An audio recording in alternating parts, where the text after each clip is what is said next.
morning. Meron akong sinundo. Siya si Ma'am Mirna Arcega. Siya ang owner ng Tree of Life Wellness Center. Upo po kayo. Ayan. Kasi alam nyo guys, di ba, sa panahon ngayon talagang ang dami nang naglalabasan. Iba't ibang klaseng sakit, ano? Tapos di natin alam paano tayo makakaiwas. Kaya po nandito sa atin si Ma'am Arcega at patutulungan niya tayo mapag-usapan kung ano-ano nga yung mga factors. Kasi di ba, lifestyle, sinasabi nila yung panahon, yan isa sa mga... Oo, yan ang isa sa mga minsan nagiging dahilan kung bakit tayo nagkakasakit. So ma'am, ano-ano po ba ang nagiging cause ng pagkakasakit natin? Basically, yung mga kinakain natin. Ano? So, for example, kumain tayo ng meat and meat products. Ito ay mula sa bibig, pag pinasok natin sa ating katawan, hindi ito nadadigest. Imagine mo, pag kumain ka ng pork, ito ay mga a month bago siya ma-digest. So, nai-store siya sa colon. Pag siya nasa-store sa colon, dadami ang mga toxin, mga bad bacteria, at ito ay magsisirculate sa katawan natin, lalason sa atin. So, bababa ang ating immune system. Pag bumagsak ang ating immune system, Diyan papasok yung mga papasukan, sakit. madali ka ng kapitan ng iba't ibang mga klaseng sakit tulad ng mga cancer, diabetes, at saka mga na mga hypertension, diyan napapasok yan. So, nag-i-start lang mga early signs katulad ng mga migraine lang, headache, ini-ignore lang natin constipation, mga early signs lang, ini-ignore lang natin yan. Pero yan ay, ibig sabihin, nag-umpisa na ang pagka-toxic overload ng iyong katawan. So, pagka hindi naman yan ma-digest, mahihirapan ang ating kidney, ang ating liver, kabit-kabit na siya ng mga sakit. So therefore, kailangan yung colon natin is a very important part ng ating organ na dapat ay kagawian nating linisin at i-fix. Kung hindi, parang walking time bomb, puputok na lang na isang dreadful disease na may death sentence ka na pala. Doon po sa mga sakit na nabanggit ninyo ay usually or most probably may mga corresponding medicines and available, di ba po ba? But then again, for us, syempre gusto natin as much as possible makaiwas naturally. Yes. Ito po ba ay possible? Yes na yes. In fact, number 3 killer sa Estados Unidos ngayon ay ang pag-inom ng gamot or drugs, no? Rising sa number 3 cause of death sa Amerika. Dahil in fact, recently naglabas ng nag-publish ng isang news ang CBN, no? Nagsasaad na ang chemotherapy, ang cancer ay hindi na nagre-respond sa chemotherapy, radiation at surgery. Hindi na siya nagre-respond, pero sila ay nagre-respond sa diet therapy. Ang tawag dito ay metabolic diet. In fact, ketogenic diet ang tinatawag. Paano? Kung ang sugar ay feeds cancer, Yes. they feed cancer. So therefore, kung pinapakain mo sila, dumadami sila, lumalago sila. So if you will starve them to death, hindi mo sila bibigyan ng any sugar or glucose, which is the end product of mga carbohydrates na kinakain natin, they will be starved to death. Mamamatay sila ng natural death. So hindi sila nagre-respond sa tinatawag na medical treatment tulad ng CAT, which is surgery, poison, radiation, and then chemotherapy, no? So CAT, poison, burn. Yan lang ang alam ng mga medical field. Pero hindi na nga nagre-respond. Kasi nga, di ba po pagka nagki-chemo or radiation, they allow you to eat anything because Yes. nga bababa yung immune system mo because of the chemotherapy. Yes. In fact, pagka bumagsak ang immune system mo, nalalagas ang buhok, nanghihina sila kasi pinapatay nila good and bad cells. So, pag bumagsak ang immune system mo, then madali kang kapitan at iba't ibang mga klaseng sakit. So dito sa aming clinic, pinapalakas namin ang pasyente. Binubus namin ang immune system niya. Ang tawag dito ay through juicing therapy. Juicing. Oo. So, talaga po ba? Kasi lagi, ito ay hindi na po ito, ito ay talagang common na ngayon, yung juicing. Gano'n po ba ka-effective itong juicing? Kasi marami pong mga tao ngayon, ma'am, na hindi makakain kasi ng gulay o saka fruits, katulad ni Monica. Di ba? Oo. Di ba? Baka mas maganda ba na mag-i-juice na lang? Yes, sabi nga nila, pag kumain ka ng gulay, fruits and vegetable, 42% na gagaling ka sa lahat ng sakit mo or yung 42% mag-i-increase ang iyong chance na mabuhay sa kahit na anong sakit, whether it is cancer, diabetes, or hypertension. Minus 42% agad ako, ma'am. Yes. 42% ako agad. Yes, kaya anong meron dito sa fruits and vegetables?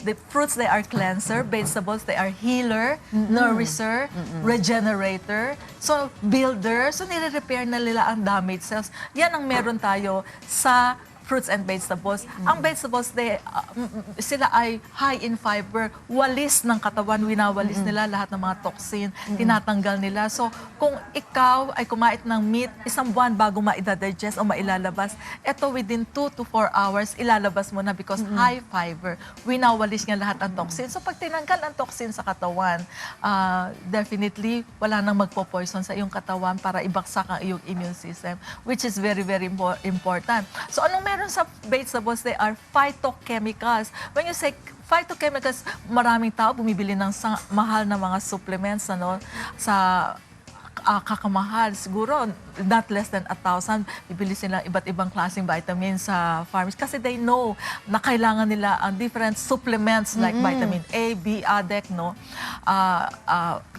ngayon maraming networking na nagbebenta ng mga products na kamahal-mahal, Yet, they buy because they know they need it. Not knowing, kahit na gaano kamahal ang supplements na binili mo, hindi pa rin ito maa-absorb o madadigest sa katawan to attain optimal health dahil kung barado ang iyong colon, 60% lang ang makakapasok ng mga nutrients, mga supplements, nutrition dahil barado ang iyong colon. Hindi siya in fact, hindi makapasok ang mga oxygen. So, kailangan talagang i-fix ito. Pag-uusapan natin ang tinatawag na hydrocolonics, mamaya ating pag-uusapan, paglilinis ng colon. This time, aking i-explain naman ang juicing therapy.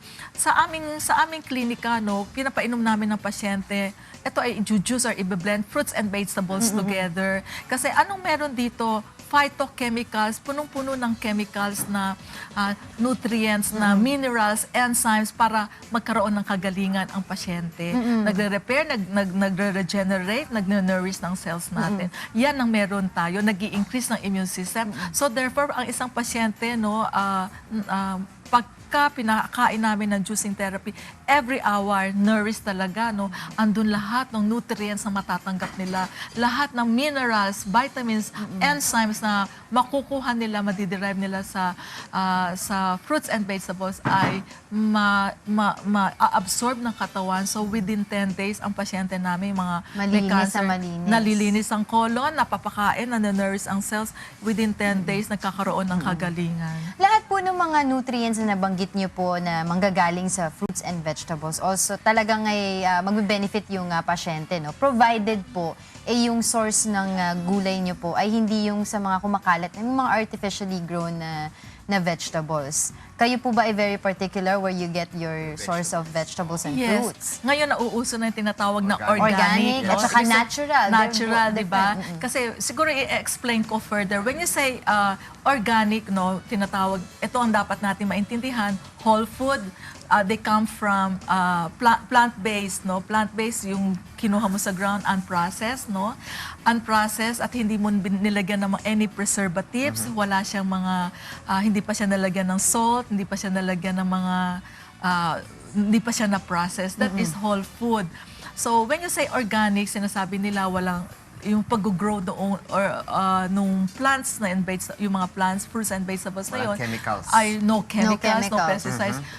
So, tinatawag na organic, mas expensive yun. Yes. So, mas practical sa amin, inaano namin ang pagpatay na lang ng mga pesticides. So, binababad namin sa asin at binababad para mapatay But lahat. how long do you? Mga 10 minutes lang binababad namin sa asin at kalamansi to kill all the pesticides. Kasi, minsan kasi, alam mo naman, pagka sinabing organic, para lang mahal maibenta. Pero most often yung mga natitikman, pwede pareho namang din gawan ng paraan. Yes, mas pareho naman din ang mukhang hindi naman din, mukhang may pesticides din naman. So, para lang makasigurado tayo, kasi baka bilhin mo yung sinabing kiname na organic, pero para lang makasigurado tayo, ibabad Babad sa lang natin sa asin. asin at calamansi or baking soda upang mapatay natin ang mga chemicals within 10 minutes.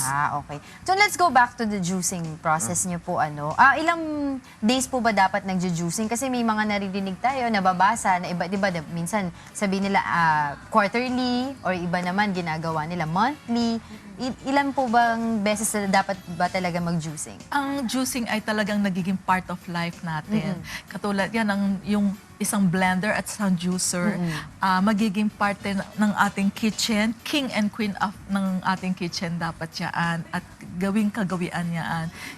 Why? Kasi ang daming nating nutrients, supplements, tulad ng wala yan specific time kasi pagka ang pasyente ay may sakit, within 10 days, every hour mo siyang paiinumin ng juicing, talagang nagkakaroon ng kagaling. Cancer cases ay gumagaling at nagre-respond talaga, proven and in fact na-publish na yan na nakakagaling.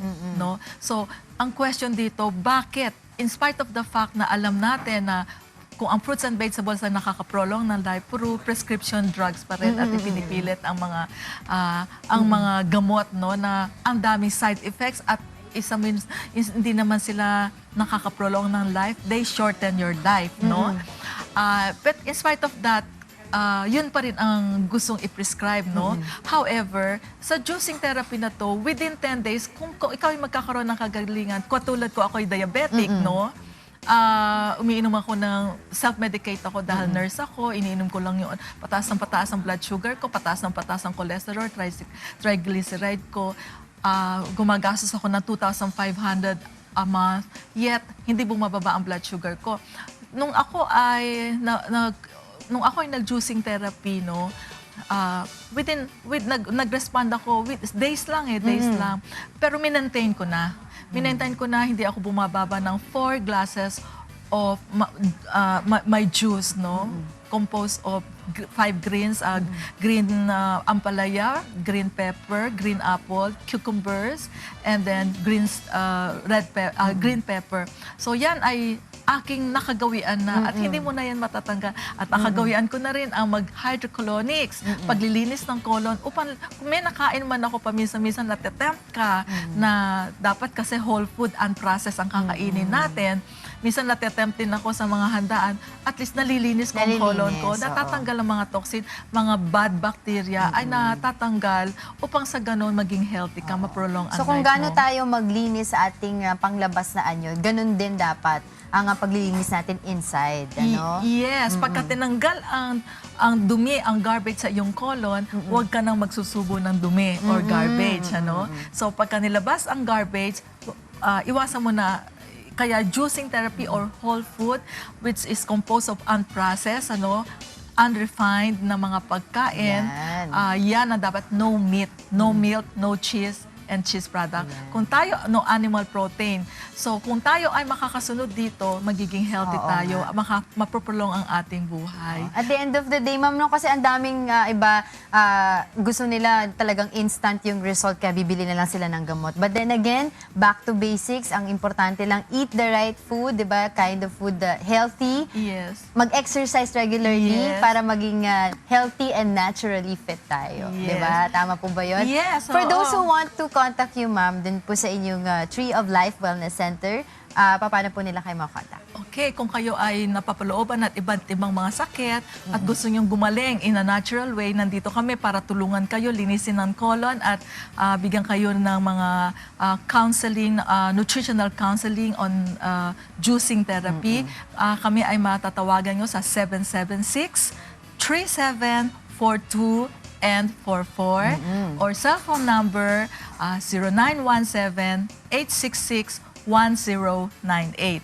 Or may website din kami, Tree of Life Wellness Center. Ayun. Kung gusto nyo kaming makontak at kung gusto nyo magkaroon ng kagalingan at free yourself from drug maintenance and use food as medicine. Meron kaming seminar ngayon upcoming sa September 19. Just call us to know more how can you set yourself free from drug maintenance and you can use food as medicine. Let's be healthy now. Diba? Ayan. Maraming salamat po sa inyo, Miss Mirna Arcega. Kayo po ay, siya ang owner ng Tree of Life Wellness Center. Maraming salamat po. Marami kami natutunan sa inyo. Thank you. Okay. Sige, hatid ko muna Okay. si Mama. Okay. Thank you Thank you, very Ma'am. much. Thank you.